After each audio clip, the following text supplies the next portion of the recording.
canções sempre presente comigo. Eu não sei se você percebeu, mas essas canções que cantamos aqui têm muito a ver com aquilo que ministramos, né? No domingo. Aqueles, logicamente, que estavam presentes. Quando Paulo, ele diz, né, aos romanos, se apresentando como servo, doulos, né, escravo de Jesus Cristo. E nessa noite, eu gostaria de compartilhar uma coisa com vocês, porque durante algumas semanas, essa frase, ela tem me acompanhado, né? Essa frase tem me acompanhado, e quando uma frase da palavra passa a me acompanhar, eu entendo que Deus está falando comigo, e notadamente Ele quer falar com alguém também. Primeiro fala comigo, né? Fala para mim especificamente. E Paulo, quando escreve a sua segunda epístola a Timóteo, né? Capítulo 1, no versículo 5, ele diz assim: trazendo à memória a fé não fingida que em ti há, e a qual habitou primeiro em tua avó Lóide e em tua mãe Eunice, e estou certo de que também habita em ti. Eu vou ler outra vez. Trazendo à memória a fé não fingida que em ti há, a qual habitou primeiro em tua avó Lóide e em tua mãe Eunice, estou certo de que também habita em ti. Nós vamos orar. Senhor, essa é a tua palavra, nós estamos diante dela, ministra o nosso coração, a nossa alma, em nome de Jesus. Amém. Glória a Deus. Meus amados, é uma epístola pastoral. Paulo, ele, logicamente, está aqui escrevendo a sua última carta, e essa carta tem o objetivo de instruir o seu filho na fé, o jovem pastor Timóteo. Timóteo, como nós sabemos, foi orientado a Paulo, e Paulo mesmo percebeu a atitude servil daquele menino. Timóteo é fruto de um casamento misto, sua mãe judia, seu pai grego, mas aquele menino tinha um coração na obra de Deus, aquele menino tinha um coração em Deus, em servir, em se colocar diante do Senhor. Pastorear a igreja na Ásia Menor não era uma tarefa fácil, uma tarefa tranquila, mas ele não confia nele mesmo. Ele sabe de quem aprendeu. Timóteo aprendeu com a sua mãe, aprendeu com a sua avó, certamente mulheres que foram impactadas por causa do ministério de Paulo, mas também aprendeu com o próprio Paulo. Paulo, então, está cheio de gratidão pela vida de Timóteo. Há muitas razões que levaram Paulo, o apóstolo, a glorificar a Deus pela postura daquele jovem.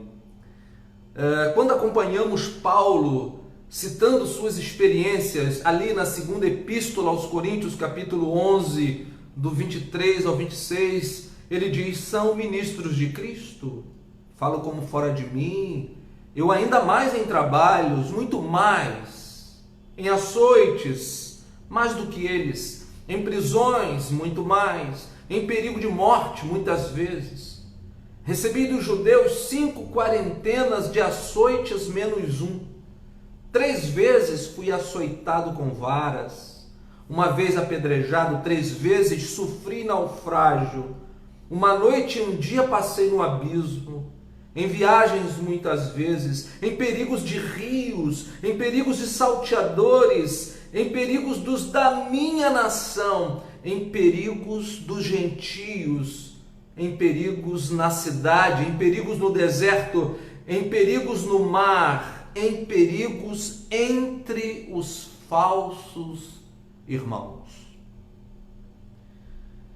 Eu não tenho dúvidas de que essa última frase do versículo 26, em perigos entre os falsos irmãos, devia ser a frase mais dolorida que o apóstolo escrevera no capítulo 11 da sua segunda epístola aos Coríntios, versículo 26. Ele sabia, logicamente, Paulo sabia discernir a fé genuína, a fé sincera, ou seja, a fé não fingida, que ele cita aqui no versículo 5 do capítulo 1 da sua segunda epístola a Timóteo. Da fé que não agregava, a fé que não abençoava, a fé que tinha segundas intenções, que tinha objetivos escusos, a fé que era gerada pela carne, pelo coração, em pessoas que se aproximavam dele com interesses que não tinham nada a ver com o interesse do reino de Deus. O velho apóstolo, muito próximo à sua morte, ele pode ainda se regozijar, ele pode ainda estar radiante por perceber honestidade, genuinidade e verdade e fé na vida de Timóteo. Timóteo demonstrava uma fé genuína.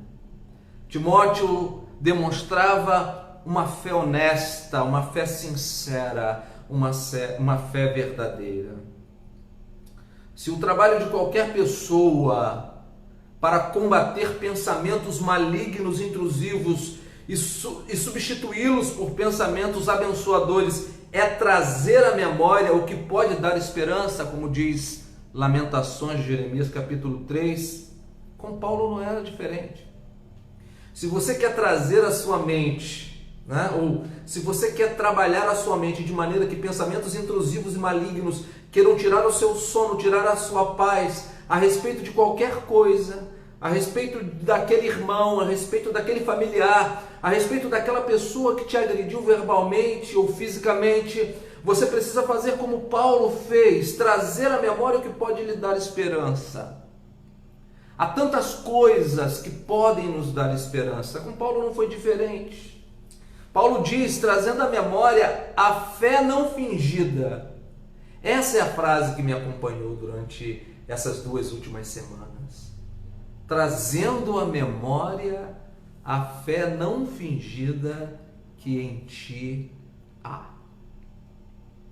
Trazer à memória a fé não fingida do seu filho na fé. Isso irrigava a vida de Paulo, a vida com Deus. Isso fazia com que ele dissesse para ele mesmo, como valeu a pena. Trazer à memória a fé não fingida que atuava em Timóteo certamente produzia alento ao apóstolo preso, cativo. E durante todo o seu ministério, tratou muitas vezes com falsos irmãos. Como ele mesmo diz no versículo 26, final do versículo 26 da sua epístola aos Coríntios, capítulo 11. Perigos entre falsos irmãos. Meus irmãos, a tendência natural do ser humano é registrar a dor e muitas vezes ampliá-la, maximizá-la. Muitos acabam, infelizmente, valorizando mais os problemas que as soluções que obtiveram ao longo da vida. Isso é de nós, precisamos lutar contra isso. Talvez você esteja lutando porque você foi magoado, porque você foi atingido, porque você sofreu uma injúria. Isso pesa na tua alma, pesa no teu coração. É uma tendência natural do ser humano. Registrar a dor, maximizá-la, ampliá-la, fazê-la maior, inclusive. Isso é perigoso porque pode gerar no ser humano um sentimento de autocomiseração. E isso leva muitos a valorizar muito mais os problemas, muito mais as desavenças do que as soluções que eles obtiveram ao longo da vida. E o homem é capaz de abrigar em sua mente e alma pessoas que lhe fizeram mal. Talvez ficar horas, dias, semanas e até anos mencionando tais ações e falando menos ou nada sobre aquelas pessoas que lhe fizeram bem. Veja só que coisa incrível, que coisa interessante. Então você fica dias, semanas, meses e até anos lembrando daquela coisa ruim, sabe? Desculpe a expressão, lambendo a ferida por algo que já passou, quando você deveria deixar ir, quando você deveria esquecer aquilo, perdoar e continuar a sua vida. Não, você continua falando, mencionando. A cada novo assunto, aquele velho assunto surge. A cada novo encontro, aquele velho assunto surge. Mas muitas vezes não se dá ou não dá a devida importância. Não se menciona com tanta ênfase aquelas pessoas que lhe fizeram bem, que foram usadas por Deus para acalentar o seu coração no momento de dor e de aflição. Como isso é possível?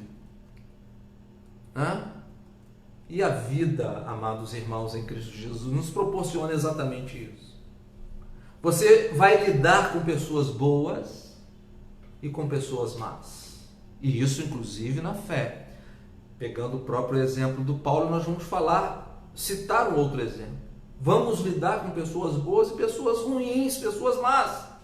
Pessoas que querem o nosso bem, outras que querem nos ver pelas costas. Nós vamos lidar com irmãos verdadeiros e falsos irmãos. Então, se você se depara com aqueles que têm uma fé fingida, precisa ter discernimento para entender isso,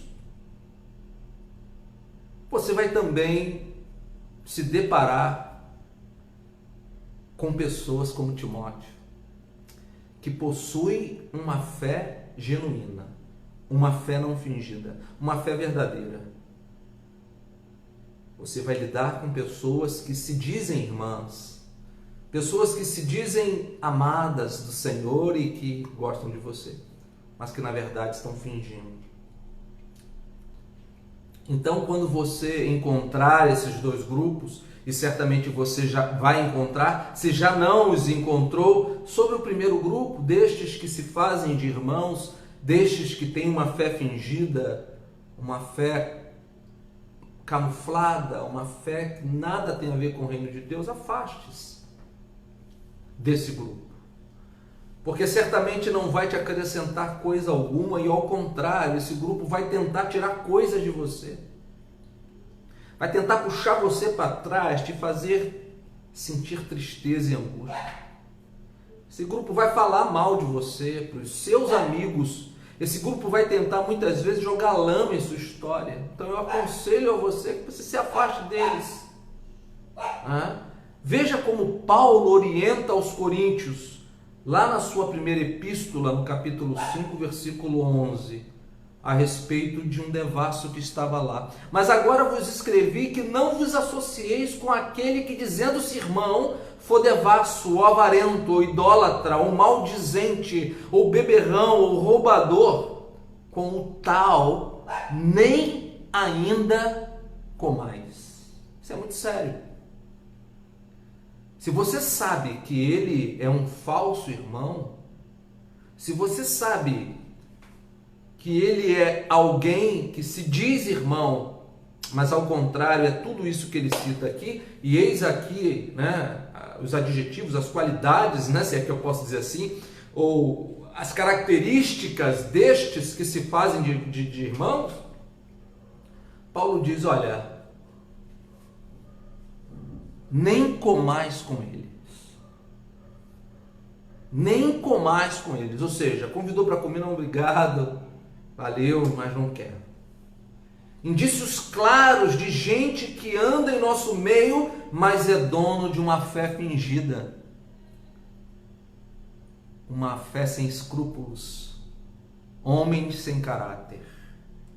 Porém, quando você se depara, quando você se encontra com o segundo grupo, desse que fazia parte de Timóteo, aproxime-se, compartilhe, divida o pão, conhecimentos, compartilhe a fé, Procure sempre ser para a honra e glória do nome do Pai, um grande instrumento de Deus para essa pessoa, para esse grupo.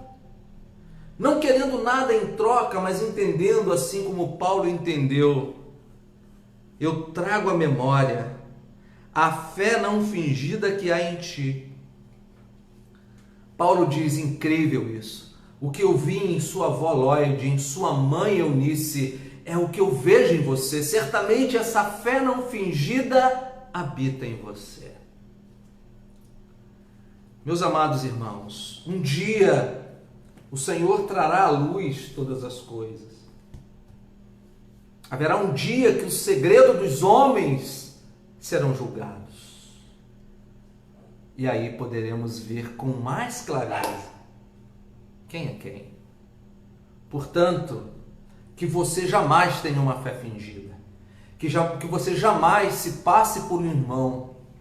Que você jamais viva nas sombras. Que você jamais use a palavra de Deus, o próprio reino de Deus, para esconder seu mau caratismo, mas que você seja um homem transformado pelo poder de Deus.